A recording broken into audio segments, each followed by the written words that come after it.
दोस्तों ये कहानी है एक गांव के जहां पर भूतों प्रेतों का वास हो जाता है और इस गांव के लोगों को दिल में डर का एक माहौल बन जाता है और इस गांव के लोगों के ऊपर एक चुड़ैल बुरी तरह से हावी हो जाती है और उस चुड़ैल के डर से गांव के लोगों में काफी घबराहट हो जाता है। दोस्तों गाँव के लोगों और चुड़ैल के साथ क्या होता है कहानी को लास्ट तक सुनते रहिएगा। आलतू जलालतू आय बला को टालतू, आलतू जलालतू आय बला को टालतू। बस आज रात किसी तरह हम उस चुड़ैल से बच जाए तो फिर कभी इतनी रात गए अपने घर से बाहर नहीं निकलेंगे। ठीक कहा भाई, पता नहीं हमारी कौन सी मती मारी गई थी जो इतनी रात में शादी से लौट कर आ गए। इससे अच्छा तो हम लोग वहीं पर ही रुक जाते।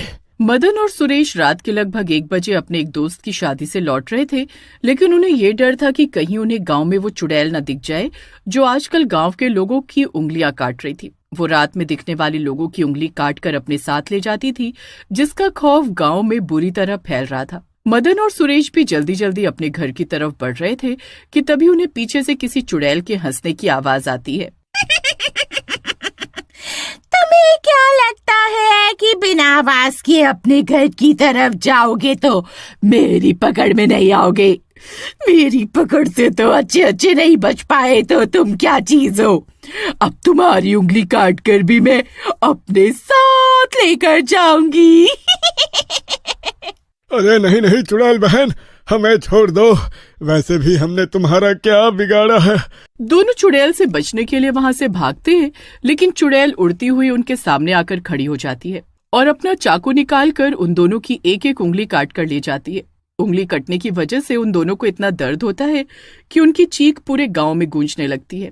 उनकी चीख सुनते ही गांव वाले समझ जाते हैं कि गांव में आज फिर से किसी की उंगली कटी है। हे भगवान, कहीं उस चुड़ैल ने सुरेश जी की तो उंगली नहीं काट ली। मैंने उनसे कहा था इतनी रात गए शादी से वापस मत आना, लेकिन लगता है उन्होंने मेरी बात नहीं मानी। सुनीता परेशान होकर ये सोच ही रही थी कि तभी सुरेश घर आता है। उसका हाथ खून से सना हुआ था। अरे, आपके हाथ से तो खून टपक रहा है और आपकी उंगली, इसका मतलब सचमुच उस चुड़ैल ने आपकी उंगली काट ली। हाँ सुनीता, वो चुड़ैल सच में मेरी उंगली काट कर ले गई। ना जाने वो ऐसा क्यों कर रही है। तुम्हें पता है कल रात को निर्मला भाभी की तबीयत कितनी खराब थी, लेकिन चुड़ैल की डर की वजह से वो उन्हें अस्पताल भी लेकर नहीं जा पाए। ऐसे तो ये चुड़ैल सबका जीना दुश्वार कर देगी। हमें सरपंच जी से इस बारे में बात करनी होगी। अगले दिन सब लोग इकट्ठे होकर सरपंच जी के पास जाते हैं। गांव की सरपंच विभा नाम की एक औरत थी, जिसके पति के देहांत के बाद उसे गांव की सरपंच बना दिया गया था। देखिए, मैं आप सबकी परेशानी समझ रही हूँ, लेकिन भला मैं एक चुड़ैल का सामना कैसे कर सकती हूँ? गांव की सड़क खराब होती या आप लोगों को किसी और चीज की मदद की जरूरत होती तो मैं जरूर आपकी मदद करती, लेकिन चुड़ैल के मामले में तो मैं कुछ भी नहीं कर सकती। लेकिन सरपंच जी, आप गांव की सरपंच है, अगर आप खुद उसका निवारण नहीं कर सकती तो कोई ना कोई उपाय तो सुझाइए ना। देखो सुनीता, इसका निवारण तो कोई तांत्रिक बाबा या कोई पंडित जी ही कर सकते हैं। मेरी पहचान में एक तांत्रिक बाबा है, मैं उनसे बात करती हूँ। वो गाँव में आकर गाँव का मुआयना करेंगे। विभा तांत्रिक बाबा के पास जाकर उन्हें सारी बात बताती है। अगले दिन तांत्रिक बाबा गांव में आते हैं। तांत्रिक बाबा से बात करने के लिए गांव के सब लोग गांव के बीच बने चौक में इकट्ठा होते हैं। तांत्रिक बाबा, अब तो हमने आपको चुड़ैल के बारे में सब कुछ बता दिया, अब आप ही उससे हमारा छुटकारा करवाइए। अभी तक वो गांव के 20 लोगों की उंगलियां काट चुकी है और अगर अभी भी उसे नहीं रोका गया तो ना जाने वो कितने और लोगों की उंगलियां काट डालेगी। तुम बिल्कुल भी चिंता मत करो बेटी, मैं आ गया हूँ ना, तो उससे तुम्हें छुटकारा जरूर दिलवा दूंगा। आज रात को मैं गाँव में पहरा दूंगा। वो चुड़ैल मेरे सामने जरूर आएगी और उसके सामने आते ही मैं उसे कैद कर लूंगा। तांत्रिक बाबा रात को जाकर पूरे गांव में पहरा देते हैं। वो हर जगह चुड़ैल को ही ढूंढ रहे थे। चुड़ैल भी गांव में किसी इंसान को ढूंढ रही थी। तभी चुड़ैल को तांत्रिक बाबा की गंध आती है। इंसान की गंध सूंघकर वो तांत्रिक बाबा के सामने आकर खड़ी हो जाती है। तू यहाँ पर क्या कर रहा है? मुझे तेरी उंगली नहीं चाहिए, जा यहाँ से। मैं यहाँ तुझे कैद करने के लिए आया हूँ और तुझे मेरा डर ही नहीं है। गांव वालों की उंगलियां काट काट कर बहुत परेशान कर चुकी है तू, लेकिन अब मैं तुझे उन्हें और परेशान करने नहीं दूंगा। तुम मुझे नहीं रोक सकते तांत्रिक, क्योंकि मैं बस अपना बदला ले रही हूँ और जब तक मेरा बदला पूरा नहीं हो जाएगा तब तक मैं नहीं रुकूंगी और ना ही तुम्हारे हाथ आऊंगी।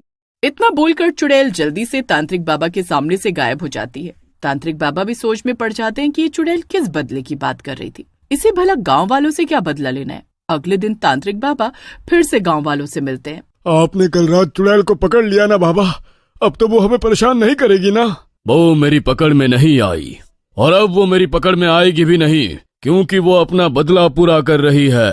लेकिन आखिर उसके मन में ये बदले की भावना कहाँ से आई है, ये मैं नहीं जानता। और जब तक मुझे ये पता नहीं चल जाता, तब तक मैं उसका निवारण नहीं कर सकता।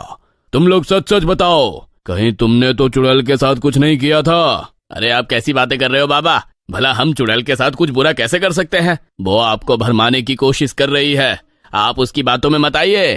तांत्रिक बाबा वहां से चले जाते हैं और अपने ध्यान पर बैठते हैं। वो चुड़ैल से बात करने की कोशिश कर रहे थे, लेकिन चुड़ैल उनके सामने ही नहीं आ रही थी। उसी रात गांव में एक बारात वापस लौट कर आती है। बाकी सब लोग पिछले गांव में रुक गए थे, लेकिन दूल्हा अपने परिवार के साथ आ रहा था। अचानक गाड़ी खराब हो गई और उन लोगों को पैदल चलकर आना पड़ा। दूल्हा दुल्हन सबसे पीछे चल रहे थे, तभी चुड़ैल ने आकर उनका रास्ता रोक लिया। बेवकूफ लोगों, जब तुम्हें पता है कि रात को यहाँ पर आओगे तो मैं उंगली काट लूंगी, फिर भी यहाँ पर आ गए। उंगली? कौन सी उंगली? हटो और जाने दो हमें। चुड़ैल जैसे ही उनकी उंगली काटने के लिए अपना चाकू निकालती है, वैसे ही तांत्रिक बाबा पीछे से चुड़ैल के ऊपर अभिमंत्रित भभूति को छिड़क देते हैं। चुड़ैल वहीं पर गिर जाती है। तभी तांत्रिक बाबा जल्दी से उसके चारों तरफ एक गोल घेरा बना देते हैं। सभी गांव वाले वहां पर इकट्ठा हो जाते हैं। आ ही गई तांत्रिक बाबा ये आपकी पकड़ में। अब पूछिए इससे कि किस बात का बदला ले रही है ये हमसे। सच सच बता कि तू इन गांव वालों के साथ ये सब क्यों कर रही है? क्यों इन लोगों की उंगलियां काट रही है? नहीं बताऊंगी, मैं बिल्कुल भी नहीं बताऊंगी। तुम्हें जो करना है कर लो। अच्छा, तो मतलब तू ऐसे नहीं मानेगी? तांत्रिक बाबा वहां पर एक यज्ञ कुंड बनाकर तैयार करते हैं और मंत्रों को पढ़ते हुए चुड़ैल पर भभूति छिड़कने लगते हैं, जिससे चुड़ैल जोर जोर से चिल्लाने लगती है। छोड़ो मुझे, बंद करो ये सब, वरना मैं किसी को नहीं छोड़ूंगी। तू अब मेरी पकड़ में है, इसलिए किसी को नुकसान नहीं पहुंचा सकती।